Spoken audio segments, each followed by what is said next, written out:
दोस्तों, आप लोगों ने एक चीज नोटिस करी होगी कि थर्मोडायनेमिक्स में हम लोग हीट और मास के ट्रांसफर के बारे में पढ़ते हैं कि हीट ट्रांसफर हो रहा है, मास ट्रांसफर नहीं हो रहा है, then it is a close system. Heat transfer हो रहा है, मास भी ट्रांसफर हो रहा है, ओपन सिस्टम। और इसी तरीके से एक और सब्जेक्ट है हमारे मैकेनिकल इंजीनियरिंग में जिसका नाम है हीट एंड मास ट्रांसफर।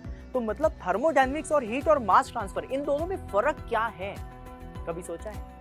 चलो मैं बताता हूँ। फर्क ये है कि जब भी कभी हम हीट और मास ट्रांसफर का एक सब्जेक्ट पढ़ते हैं तो बेसिकली हम उसमें हीट ट्रांसफर रेट के बारे में पढ़ते हैं। मतलब कि हीट और मास के ट्रांसफर को हम with respect to time study करते हैं। और हम थर्मोडायनेमिक्स में क्वालिटी वाइज स्टडी करते हैं। यहाँ पर हम टाइम को कंसीडर ना करते हुए उसके अमाउंट को कंसीडर करते हैं। तो थर्मोडायनेमिक्स में हीट और मास ट्रांसफर को पढ़ेंगे विद रिस्पेक्ट टू क्वांटिटी, और heat and mass transfer subject में हम हीट और मास ट्रांसफर को पढ़ेंगे with respect to time, that is heat transfer rate. तो HMT में हम लोग हीट ट्रांसफर रेट पढ़ते हैं और थर्मोडायनेमिक्स में हम हीट ट्रांसफर पढ़ते हैं। ये है बेसिक डिफरेंस। Thank you.